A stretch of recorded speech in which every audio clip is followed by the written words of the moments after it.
इंशाल्लाह गुस्सा करेंगे? भाई गुस्सा करोगे? नहीं करेंगे तो इंशाल्लाह गुस्सा करके बीवी को मारोगे?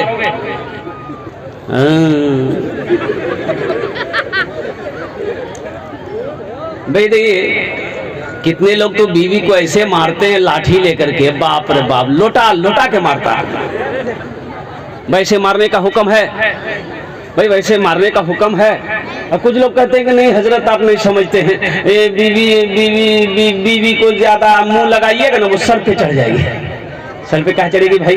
अल्लाह के नबी ने इरशाद फरमाया तुम में सबसे अच्छा वो है जो अपनी बीवी के साथ अच्छा सलूक करता हो। सुभान अल्लाह, बोले तो माशाअल्लाह। जो अपनी बीवी के साथ अच्छा सलूक करता हो। अम्मा आयशा प्याला, जिस प्याले में पानी पीती थी अम्मा आयशा, कुर्बान जाइए, प्याला पानी पीकर रखती थी, अल्लाह के नबी उस प्याले को उठाते थे। जिस जगह पे अम्मा आयशा मुंह लगाकर होठ लगाकर पानी पीती थी, उसी जगह पे अल्लाह के नबी अपने होठ लगाकर पानी पीते थे। सुभान अल्लाह, बोला था माशाअल्लाह। आज तो आलम यह है, बीवी अगर पानी पी के रख दी, या शोहर अगर पानी पी के बदना बोलो न, की बोलो लोटा बदना रख देगी, बीवी बोलेगी तोर मुंह माको।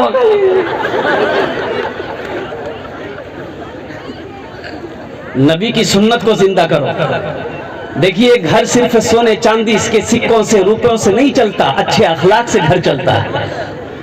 अल्लाह के नबी ने इरशाद फरमाया तुम में सबसे अच्छा वो जो अपनी बीवी के साथ अच्छा सलूक करता हो। अब रही बात यह है कि वो मेरी बीवी है।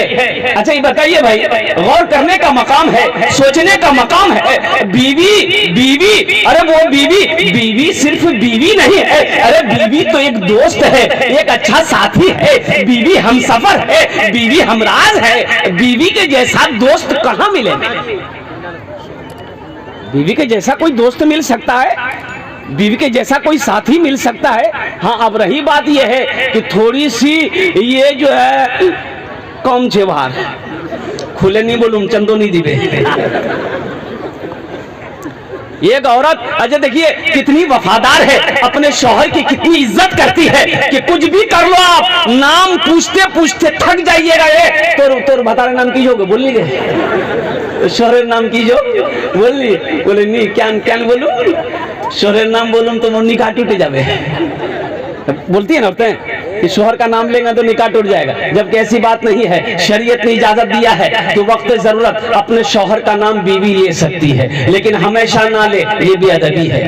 वक्त जरूरत शोहर का नाम बीवी ले सकती है, इससे निकाह में कोई फर्क नहीं पड़ता, इससे निकाह नहीं टूटता है। वक्त जरूरत बीवी अपने शोहर का नाम ले सकती है। ऐसे ही एक औरत बेचारी अल्लाह की बंदी सीधी सादी घर में नमाज पढ़ रही थी, उसकी पड़ोसन मिलने चली गई, कोई काम से गई, देखी वो नमाज पढ़ी तो बैठ गई कि नमाज पढ़ बे तब हर बात यार से नहीं बात करूं। तो वो सलाम फेरी, नमाज पूरी हो गई, सलाम फेरी, अस्सलाम वालेकुम मुन्नार बाप, अस्सलाम वालेकुम मुन्नार बाप। जो औरत मिलने गई तो बोली की पागल है ये नहीं की थी, अस्सलाम वालेकुम व रहमतुल्लाह बोलबो ना, मुन्नार बाप क्या बोला इसने? तो बोली नहीं हम जानते हैं कि क्या बोलना चाहिए। दरअसल बात यह है कि मेरे शोहर का नाम रहमतुल्लाह है, हम उसका नाम नहीं लेते हैं, हम मुन्ना के बापे ठोक देते हैं। तुम में सबसे बेहतर वो है जो अपनी बीवी के साथ अच्छा सलूक करता हो। कुर्बान जाइए और नौजवानों सुनो, अरे बीवी को अपने हाथों से लुकमा बनाकर खिलाना, ये भी तो सवाब है, इसमें भी सवाब है। कभी अल्लाह तौफीक दे तो लुकमा बनाकर अपनी बीवी को खिला देना, ये नबी की सुन्नत अदा हो जाएगी। सुनो, अरे रूठना किसकी बीवी नहीं रूठती है मेरे भाई, कुर्बान जाओ, रूठना ये अम्मा आयशा की सुन्नत है, और रूठे में बीवी को मनाना ये इमामुल अंबिया की सुन्नत है। इंशाल्लाह अपनी बीवी के साथ अच्छा सलूक करोगे मेरे भाई, हाथ उठाओ इंशाल्लाह। देखिए बच्चा सब भी हाथ उठा दिया। हाँ तो कल होके ये भी तो जवान होगा, कल है कि ये भी बड़ा होगा, ये भी जवान होगा, ये भी नबी के सुन्नत के मुताबिक इंशाल्लाह निकाह करेगा। नबी के सुन्नत के मुताबिक निकाह करना मेरे नौजवानों, नबी के सुन्नत के मुताबिक निकाह करोगे तो अल्लाह जो औलाद देगा वो औलाद फरमा बरदार होगी, वो औलाद वफादार होगी, वो औलाद नेक और साले होगी। और नबी के सुन्नत के खिलाफ निकाह करोगे तो समझ लो वो औलाद कभी जिंदगी में फरमा बरदार नहीं हो सकती है, नेक और साले औलाद पैदा नहीं हो सकती। सुन्नत तरीका क्या है? देखिए मेरा मौजू फिर इधर आ जाएगा। अब मुझे तकरीर करनी है मस्जिद के ऊपर में, अब फिर ये इधर आ जाएगा तो अब वो मौजू फिर बदल जाएगा, तो फिर बात फिर लंबी हो जाएगी। अल्हम्दुलिल्लाह 1 घंटे के अंदर में मैं अपनी बात को समेटने की कोशिश करूंगा। मौजूद शामिल की 1 घंटा बहुत छे 2 घंटा वहाँ देखिए एक आदमी हाथ उठा रहा 5 घंटा। एजान कब्रिस्तान नजदीक छे ना कि कब्रिस्तान छे नजदीके छे। अल्हम्दुलिल्लाह सुम्मा अल्हम्दुलिल्लाह। तो मैं ये कह रहा था कि नबी के सुन्नत के मुताबिक निकाह करना। अच्छा ईशान जहेज चलो जहेज है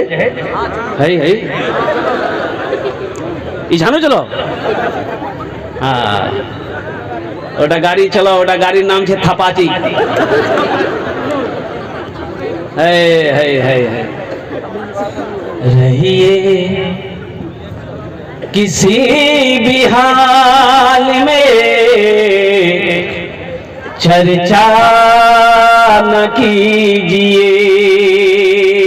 बताया कि कोई आदमी जब किसी के आगे हाथ फैलाता है तो उसकी नजर में वो इंसान गिर जाता है। तुम क्या समझते हो 1 लाख 2 लाख रुपए तुम लड़की वाले से ले लिए हो तो आप क्या समझते हो आपकी इज्जत उसके नजर में बढ़ गई कि घट गई? बोलो भाई। अरे जिस समधी से 2 लाख रुपए लिए हो अब उस समधी की यहाँ तुम मेहमानी खाने जाओगे तो क्या समझते हो समधी मोर खिदमत करवे मोर इज्जत करवे? नहीं ऊपरे ऊपरे बोलेगा समधी होसन होसन होसन बोसन बोसन, लेकिन धीरे धीरे बोलेगा यही कमीना है 2 लाख टका हमसे लिया था, बोले यही मेरी जमीन बिचवाया, यही हमको कर्जा लेने पर मजबूर किया, यही हमको सूद ब्याज पर पैसा उठाने पर मजबूर किया, 1.5 लाख से 1 पैसा पे हिलने का कम नहीं नाम नहीं लेता था, यही वो आदमी। रहिए किसी भी हाल में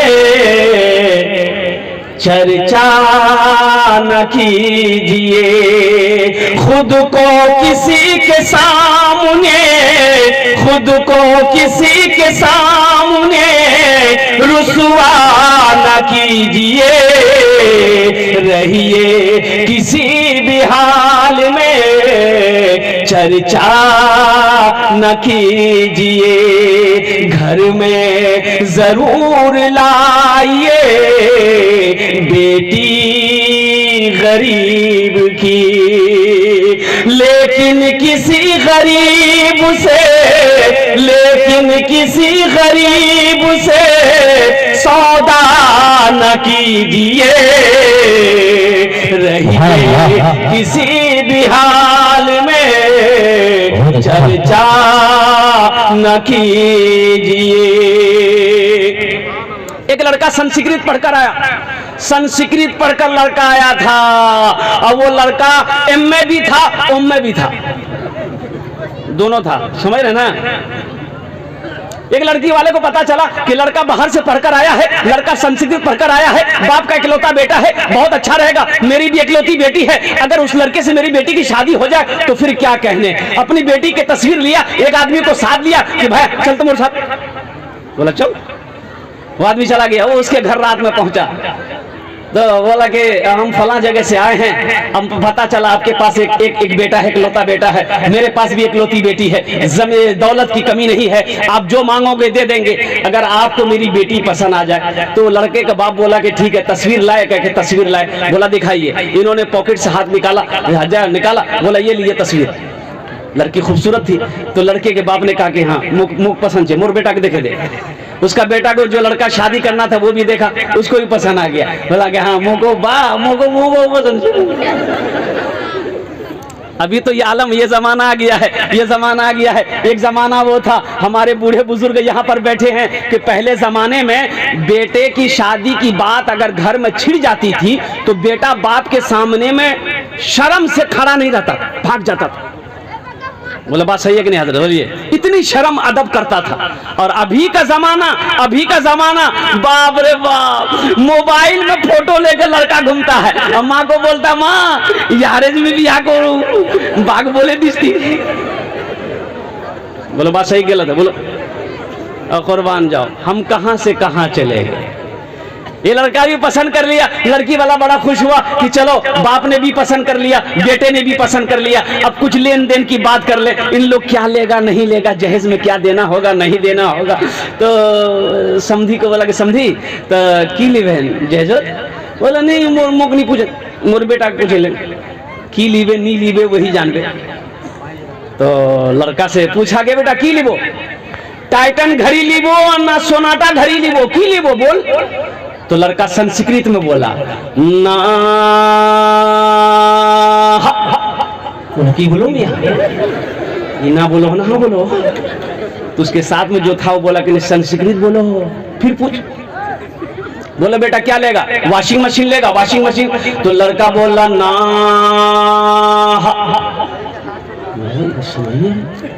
ये हाँ बोल रहा है कि ना बोल रहा है। बोला फिर कुछ नहीं मिया। फिर पूछा बेटा क्या लेगा, फ्रिज लेगा, फ्रिज फ्रिज। तो लड़का बोला ना। तो लड़की वाला को गुस्सा आया, बोला खुले बोल मियाँ की ले बोती, वो समझो दी वो सो खुले बोल की ले वो। तो लड़का बोला या माँ, बोला बात समझो तो से गेल या माँ लेवे। तो मेरे नौजवानों मेरे बच्चों सुनो, जहेज जहेज लेना क्या है, सुनो सुनो नौजवानों जवाब दो, शराब पीना क्या है, जोर से बोलो क्या है, शराब पीना हराम है। जिना करना क्या है, जुआ खेलना क्या है, कुत्ता का गोश्त खाना क्या है, हराम। जहेज लेना बोले बेटा वो स्वाद है, ये भी तो हराम है भाई, जहेज लेना भी तो हराम है, जहेज मांग कर लेना भी हराम है। इसलिए तौबा करो कि ना जहेज लेंगे ना जहेज देंगे। इंशाल्लाह कितने लोग तैयार है, जरा हाथ उठाओ, ना जहेज लेंगे ना जहेज देंगे। आज जो ले लिए हो बाहर की है वे, वापस नहीं आवेगी। अल्लाह हमारे बच्चों ने हमारे नौजवानों ने हाथों को उठाया है, ये अल्लाह जहेज से, ये अल्लाह जहेज जैसी लानत से हम सबको बचने की तौफीक अता फरमा दे। अल्लाह अल्लाह जहेज जैसी लानत से, ये अल्लाह ना जाने कितनी बेटियां हमारी बहनें, ये अल्लाह पूरी जिंदगी गुजर गई सिर्फ जहेज की वजह से, हमारी उन बहनों की उम्रें गुजर गई लेकिन शादी नहीं हो पाई। कुर्बान जाओ ए नौजवानों, एक बात याद रखना, मोहल्ले में अगर कोई बेटी गरीब है, यतीम बच्ची है, सिर्फ जहेज की वजह से उसकी शादी नहीं हुई, उम्र ढल गई, वो रात में तड़पेगी, तो क्या समझते हो तुम्हें सुकून की नींद आ जाएगी। अल्लाह अकबर कबीरा। अल्लाह हशर के मैदान में इसके बारे में भी तुमसे सवाल करेगा, तुमसे इसके बारे में भी पूछेगा। इसलिए जहेज के रस्म को खत्म करो। अल्लाह तौफीक दे तो किसी यतीम बच्ची की भी हाथ को पकड़ो, किसी गरीब बच्ची को भी अपनी दुल्हन बनाओ, कुर्बान जाओ। अरे यतीम के सर पे हाथ रख दोगे, जितने बाल तुम्हारी हथेली के नीचे आएगा अल्लाह उतनी नेकियां अता फरमाएगा। यतीमों का बड़ा मकाम है, गरीबों का बड़ा मकाम है। अल्लाह के नबी ने इरशाद फरमाया कि गरीब अमीरों से 500 साल पहले जन्नत में जाएगा। सुभान अल्लाह, बोले तो माशाअल्लाह। कितने साल पहले जाएगा जन्नत में बोलो। इसलिए जो गरीब है दिलों को छोटा ना करना, कुर्बान जाइए। अमीर से गरीब 500 साल पहले जन्नत के अंदर में जाएगा। अल्लाह तबारक व तआला हम सबको अल्लाह जहेज जैसी लानत से बचने की और इससे या अल्लाह बचाने की लोगों को हम सबको तौफीक व रफीक अता फरमा दे। ये मैंने कहा था कि गुस्सा करना, गुस्से पर बात आ गई। एक मालिक को गुस्सा आया नौकर पर, तो मालिक गुस्सा बर्दाश्त नहीं कर सका, एक तमाचा खींचकर नौकर को मारा। नौकर भी नौजवान था, मर्द था, गुस्सा आया। नौकर को भी गुस्सा आया तो मालिक को कुछ नहीं बोला। वो गुस्से की हालत में घर गया, देखा बीवी बैठकर बेचारी रोटी बना रही थी, जाके खींच के एक तमाचा बीवी को मारा। बीवी बोली कोड़ी आती मुख क्या मान लो। वो रोटी बना रही थी, उसको क्या बोलते, बेलना बोलना की बोलो हाँ? बेलना चौकी। वो उठा के फेंकी कि जा रोटी खाते रोटी। उसका 10 साल का बेटा बैठा हुआ था, ये औरत को भी गुस्सा बर्दाश्त नहीं हुआ, वो तो बेलना चौकी सब फेंक दी, फिर भी गुस्सा बर्दाश्त नहीं हुआ। एक तमाचा खींच के बच्चा ठोको मारा। बच्चा भी हक्का बक्का मोर मुंह क्या मार ले। वो लड़का को भी गुस्सा आया, एक डंडा था अंगन में उठाया, गुस्से की हालत में दरवाजे की तरफ निकला, देखा कुत्ता बैठा हुआ था, जाके 10 डंडा कुत्ता को मारा। वो कुत्ते को भी गुस्सा आया, वो कुत्ता रोड की तरफ भागा, देखा जो मालिक नौकर को मारा था उसी मालिक को जाके कुत्ता काट लिया। भला करो तो भला पाओगे, बुरा करो तो बुरा मिले, एक हाथ से करो तो अपना दूजे हाथ से पाओगे, दूजे हाथ से पाओगे। क्या लेकर आए हो बंदे, क्या लेकर के जाओगे, करो इबादत तुम उस रब की, वरना कल पछताओगे, वरना कल पछताओगे। ये दुनिया आनी जानी है, एक दिन सब मिट जाएगा, तुम भी एक दिन मिट जाओगे। कीड़ा मकोड़ा खाएगा, कीड़ा मकोड़ा खाएगा। छल बुद्धि ना करो किसी से, छल बुद्धि ना करो किसी से, कांटे में फंस जाओगे। क्या लेकर आए हो बंदे, क्या लेकर के जाओगे, क्या लेकर के जाओगे। माशाअल्लाह ये मस्जिद का जलसा है। मस्जिद किसका घर है? मस्जिद अल्लाह का घर है। कौन अल्लाह? वो अल्लाह जिसके कब्जे में हम सब की जान है। कौन अल्लाह जो हमारे रहने के लिए जमीन का फर्श बिछाया? कौन अल्लाह? वो अल्लाह जिस हमारे लिए आसमान का शामियाना बिछाया लगाया। कौन अल्लाह? वो अल्लाह जो एक दिन अभी जिंदगी दिया है, एक दिन मौत देगा और फिर अल्लाह अपने कटघरे में खड़ा करेगा। फिर मेरा अल्लाह पूछेगा, मेरा बंदा मेरे लिए क्या लाया है? अल्लाह पूछेगा, मेरा बंदा दुनिया से आया, मेरे लिए क्या लाया है? तो मेरे भाइयों वहां की तैयारी करो जहां हमेशा हमेशा रहना है। वहां की तैयारी करो जहां जाने के बाद फिर लौट कर नहीं आना है। ये दुनिया तो चंद रोजा है, आज है, ना जाने फिर कल रहेंगे कि नहीं रहेंगे।